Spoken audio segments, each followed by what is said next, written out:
Today's show, 5 different Dallas Cowboys trades that I have either seen, have been sent to me, people have asked me about, whatever, that have come from different media outlets. Now, some of them I like, some of them I do not.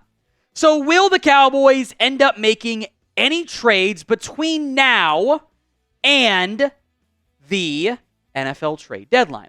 1 for yes, 0 for no in the comments section.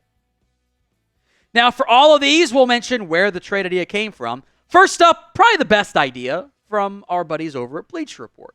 They suggested Dameon Pierce to Dallas. Not a new trade idea, but I think in the past 2 weeks has gained some more feasibility there. A 2025 6th-round pick is the proposed trade. I think that's about right if the Texans were to actually move him. Because Pierce was bad in the preseason. He was bad last year. Now, he was really good in 2022. He's young enough that you can talk yourself into it was an outlier year. I don't know if he's a great fit for what the Texans are trying to do on offense. That was my conversation with Jeremy Chuggs, our Texans Today host. He thinks Cam Akers has surpassed him. There's other guys there.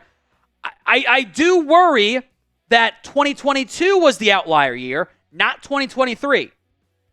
He doesn't offer the same explosiveness, but he was really good as a lead back last year, or in 2022, which you can't say about many guys on this roster.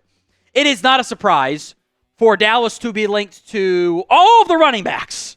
It's been that way for a while. It's Ezekiel Elliott, Rico Dowdle, Deuce Vaughn, plus Malik Davis, and Dalvin Cook on the practice squad. You got a bunch of day 3 draft picks in that 5th and 6th round. It does make some sense to flip one for a running back. But at this point, and I'll make this point for all these guys, a trade today, a trade tomorrow probably isn't going to happen barring injury. But a trade a month from now could very well happen. So I'm approaching this more of a, not necessarily today, more of a at some point before the trade deadline for all of these different ideas. So will the Cowboys add a running back before that trade deadline? Y for yes, N for no. Let me know in the comments section of today's show. Next up, about trading for Najee Harris for Ezekiel Elliott. Yeah, that's the fan-sided trade idea. A 5th-round pick and Najee Harris come to Dallas for Ezekiel Elliott and a 3rd-round pick, which is... Look, Najee's better than Ezekiel Elliott.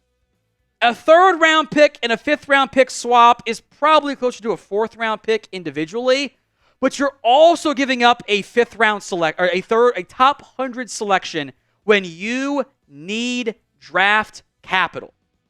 I don't think the Cowboys would ever do this deal because they don't want to trade Zeke. I don't think Pittsburgh wants Zeke anyway, by the way, and they actually might want Najee Harris more to begin with.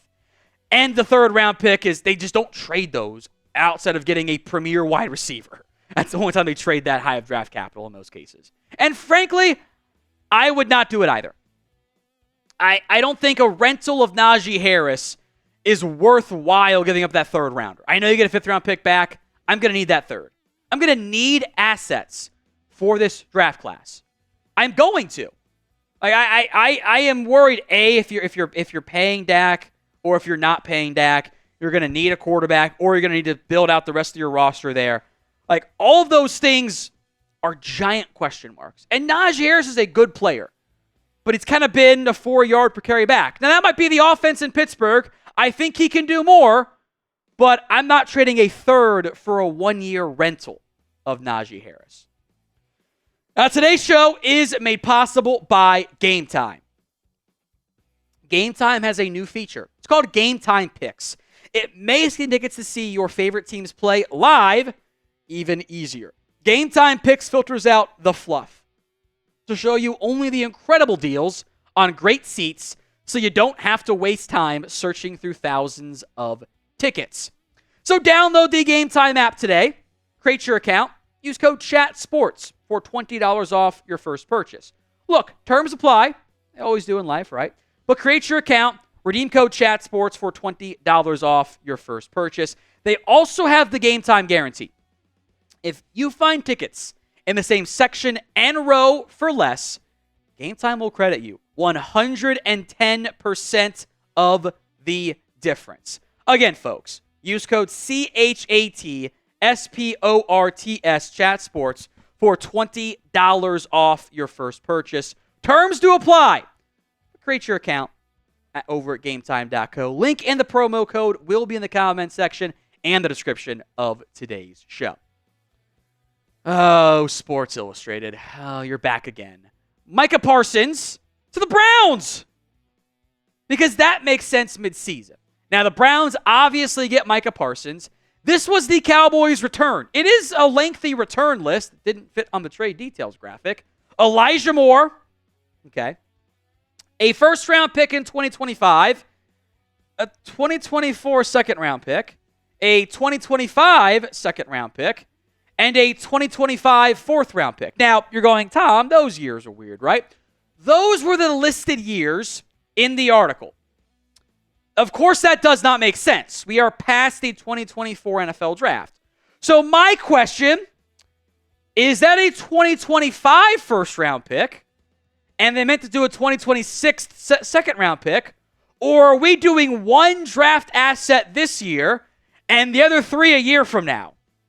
Either way, a Micah Parsons trade right now makes zero sense. It's frankly stupid to even suggest it. The Cowboys are not going to trade away Micah Parsons right now. It doesn't make sense to do so. They're trying to win games still.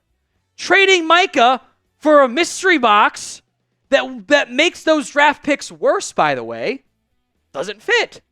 Why would they do that? Why would they trade Micah for a future one that also doesn't help them get a future first this year to go get whatever they need? It's just stupid. It's stupid. I'm sorry. It's dumb to suggest it. And frankly, embarrassing to suggest it. So let's have some fun, because this happens all the time. I'm looking through the comments and I'll get triggered by something and forget that I specifically asked for this. I want you guys to have fun at my expense. Trigger me in the comment section with bad Cowboys trade ideas. Players they're getting, players are getting up. Have some fun for me in the comments of today's show. Now, this one from Pro Sports kind of funny because it was a Sports Illustrated response to an article that itself had already been like the copy-paste aggregation stuff, which we don't see very often, that was originally from Total Pro Sports. So it was like three different layers of aggregation. It's DK Metcalf coming to Dallas, which, hey, you know what? That's a fun Madden trade idea, right? Well, what did it cost, Tom? The argument was more than Devontae Adams. No. That's a first and a second and Jalen Tolbert. Now, if you trade for Tolbert, if you trade for Metcalf, you don't need Tolbert, that's fine. Like, a first and a second, it's a fun Madden trade. It's an F them picks trade. Let's go get a fun, dynamic playmaker. It's also a bad trade for Dallas. Look, DK Metcalf, I think, is who he is. I don't think he's a top 10 wide receiver in the same way the comparison of Devontae Adams is. He's got 2 years left on his deal. So I got to give up all those assets, pay him, and more importantly, I don't know what my future looks like at quarterback right now as a filming. I can't trade away a first and a second and have zero competent draft assets and no quarterback. Doesn't make any sense. Even if you paid Dak, it was still like, I'm not trading a first and a second for a wide receiver of DK. I love DK. He's a great player. As long as there aren't three cones out there on the field. I don't need to pay CeeDee Lamb $35 million and then turn around and pay DK Metcalf what he's going to be asking for next offseason. No. Different receiver? Sure. Draft one? Sure. A first, second, Tolbert? No, I'm not doing that one. Now, when we get Cowboys news, we will have you covered. YouTube.com/CowboysTV. Free Cowboys videos multiple times per day, every single day. The final trade idea from the last word on sports was very much a coward's way out suggestion. Namely, they did not have a trade package involved for Alvin Kamara to the Cowboys. Just that, well, it makes sense because Alvin Kamara put his house up on the market in New Orleans. He did that for a reason. He ain't going to be back in New Orleans after the season. That's not going to happen. But a trade for him, despite the big name, doesn't intrigue me. Guess who's gotten worse every single year as a runner for 3 straight years now? Alvin Kamara. Now, he was a PPR machine last season. He also caught 75 passes versus 57 passes from 2023 to 2021 and had fewer yards. Part of that was the offensive scheme. But Kamara is not the explosive playmaker he was at his best. He's not. Most importantly, Alvin Kamara is due $11.8 million this year. In what will actually be the final year of his deal, they're going to cut him. He's due like $25 million on a fake. It's just not going to happen. Dallas is not trading for Alvin Kamara and paying him $12 million almost. No chance. Saints want to eat some of that? Probably not. I doubt it. Defeats the whole purpose, right? So I don't think there's any feasibility to an Alvin Kamara trade, in large part because of that contract.